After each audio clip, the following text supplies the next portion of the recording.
दोस्तों, सावधान रहें, सतर्क रहें।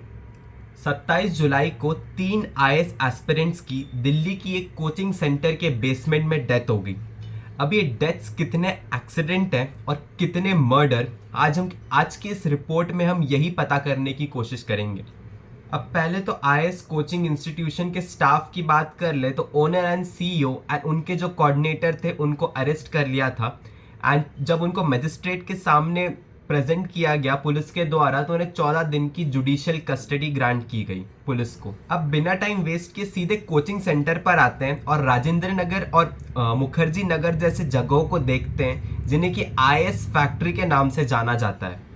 अब इस आईएएस राव कोचिंग की बात करें तो 9 से 10 महीने इस कोचिंग को अटेंड करने की फीस लगभग 1.5 लाख रुपए।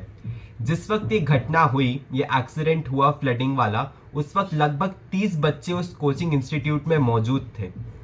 अब मीडिया रिपोर्ट्स की माने तो ये जितने भी कोचिंग इंस्टीट्यूट्स हैं इन सब में जो लाइब्रेरीज हैं वो सब इनके बेसमेंट में सिचुएटेड हैं। और ये सिर्फ राजेंद्र नगर की कहानी नहीं है, ये मुखर्जी नगर की भी कहानी है जो कि एक और आईएएस हब है।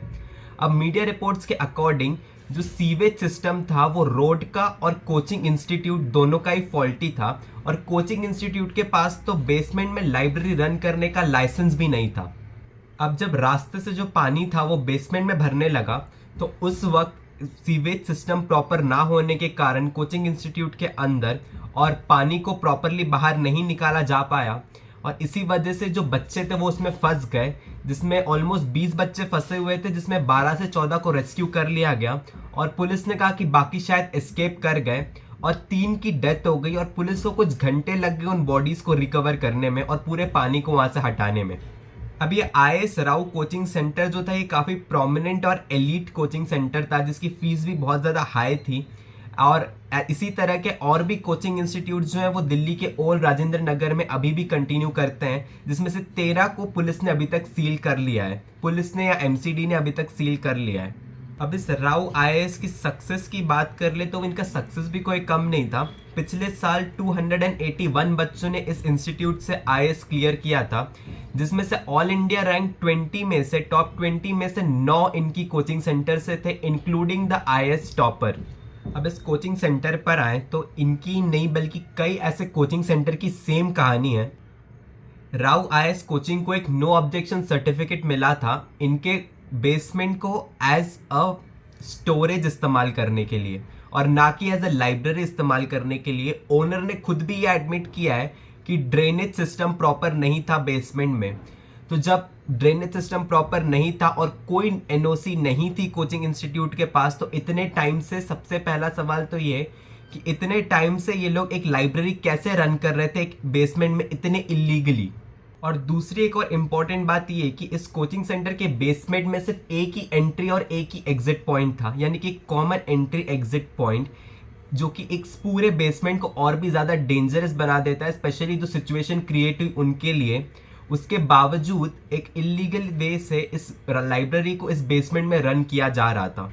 अब हालांकि इस केस में कोई भी एमसीडी के ऑफिशियल को तो अब तक अरेस्ट नहीं किया गया है, लेकिन एक जोक की तरह हम ले सकते हैं कि एक पासर बाय एसयूवी जिसका ड्राइवर था उस ड्राइवर को अरेस्ट कर लिया है, ये कहकर कि क्योंकि एसयूवी ने तेज गाड़ी चलाई इसलिए बेसमेंट में और फोर्स से पानी गया और इस वजह से उसे अरेस्ट किया गया है। अब सबसे इंपॉर्टेंट बात तो ये है जो हाईलाइट करने जैसी है कि लाइब्रेरी कोई बंद जगह पे रन नहीं हो रही थी, बल्कि ओपनली लाइब्रेरी की बोर्डिंग्स भी लगी हुई थी। मतलब पुलिस ऑफिशियल्स और एमसीडी दोनों को इस बात का पता होना चाहिए कि वहाँ लाइब्रेरी रन हो रही थी, क्योंकि किसी भी चीज़ को छुपाया नहीं गया था और ना ही किसी बंद कमरे के पीछे ये काम चल रहा था। ओपनली सिर्फ एक इंस्टीट्यूट ने नहीं बल्कि उस एरिया के कई इंस्टीट्यूट बेसमेंट में अपनी लाइब्रेरीज रन कर रहे थे और बोर्डिंग्स भी लगा रखी थी। इस पूरे इंसिडेंट के होने के बाद उन्होंने अपनी बोर्डिंग्स हटाई और लाइब्रेरीज को सील करके भाग गए। तो इसका मतलब साफ है कि पुलिस और एमसीडी ऑफिशियल्स भी इसमें हो सकता है मिले हुए हों, या फिर इन्होंने कोई स्ट्रिक्ट एक्शन इसलिए नहीं लिया कि इनको पैसे मिले थे। मुद्दे की बात यह है कि इन सबको इस बारे में पता था कि वहाँ इलीगल वे में लाइब्रेरी रन हो रही है और उसका एनओसी नहीं है कोचिंग इंस्टीट्यूशन के पास। इसके अलावा अगर राजेंद्र नगर एरिया की पूरी बात करें तो जो बच्चे वहाँ रहने के लिए भी जाते हैं उनसे जो रेंट चार्ज किया जाता है वो डबल ट्रिपल चार्ज किया जाता है। लगभग 20-20 25-25 हज़ार का एक कमरा दिया जाता है इन्हें, वो भी शेयरिंग में, और वो भी इतने पैथेटिक कंडीशंस होते हैं वहाँ रहने के लिए कि आप सोच भी नहीं सकते कोई एस्पिरेंट वहाँ रह के पढ़ाई कैसे करेगा। ये भी सोचने वाली बात है। ऊपर से जो इलेक्ट्रिसिटी फ्री होनी चाहिए, दिल्ली सरकार के अंडर में ये चीज़ आती है, तो दिल्ली सरकार की जो कुछ यूनिट ऑफ इलेक्ट्रिसिटी फ्री होनी चाहिए उस पर भी चार्ज लगाया जाता है, और ओनर्स के द्वारा, जो घर के ओनर्स होते हैं या लैंडलॉर्ड्स होते हैं, और वो भी नॉमिनल चार्जेस नहीं, डबल ट्रिपल करके 12-15-20 रुपए पर यूनिट चार्ज किया जाता है बच्चों से। इसके अलावा ब्रोकरेज जो चार्ज की जाती है रेंट पे रहने के लिए वो 8 से 10 हज़ार रुपए तक वैरी करती है। और इस पूरे बारे में एमसीडी और पुलिस को नहीं पता था, ऐसा पॉसिबल नहीं हो सकता। अब इस पूरे लाइब्रेरी कांड में एक और इम्पॉर्टेंट चीज़ हाईलाइट करने वाली ये है कि इन लाइब्रेरीज का जो कॉस्ट चार्ज किया जाता है हर बच्चे से, वो 1,000 से 3,000 रुपये या 5,000 रुपये तक वैरी कर सकता है पर मंथ। और इस पर कोई डिस्काउंट इन्हें अलॉट नहीं किया जाता है, कोई डिस्काउंट नहीं दिया जाता।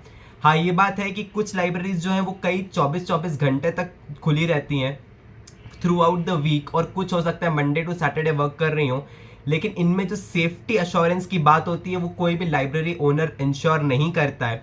और इसी तरीके से ये सारी लाइब्रेरीज जो हैं वो बेसमेंट में रन की जाती हैं ज़्यादातर, और इलीगल वे में रन की जाती है, जिसका इनके ओनर्स के पास कोई एनओसी नहीं होती है। Emergency exits, proper water supply का होना, सेफ्टी अश्योरेंस, इलेक्ट्रिक वायरिंग का ढंग से किया हुआ होना, ये सब चीज़ें इनसे उम्मीद करना एक बेवकूफ़ी जैसी बात लगती है। और तो और सबसे बड़ी बात ये कि इन बच्चों के पास इसके अलावा और कोई ऑप्शन भी नहीं होता है जाने के लिए, और इनकी फीस में ये लाइब्रेरीज इंक्लूडेड होती हैं, तो ऑब्वियसली बच्चा जब पैसा भर ही रहा है तो उसी लाइब्रेरी में जाएगा। और इस लाइब्रेरी के पीछे जो अथॉरिटीज़ होती है वो इस चीज़ की सेफ्टी इंश्योर करे कि बच्चे सेफ रहें, उसकी रिस्पॉन्सिबिलिटी कोई नहीं लेता है, और ना ही अभी कोई ले रहा है। एमसीडी ने अपने 2 ऑफिशियल्स को सस्पेंड जरूर किया है, लेकिन अभी तक कोई भी अरेस्ट देखने को नहीं मिला है। और ये सब पूरी जो ये घटना है, ये जो पूरा एटमॉस्फेयर है, वो एक ही क्वेश्चन की तरफ लीड करता है कि क्या ये सही में हादसा था या इसे हम मर्डर कहें। सावधान रहें, सतर्क रहें।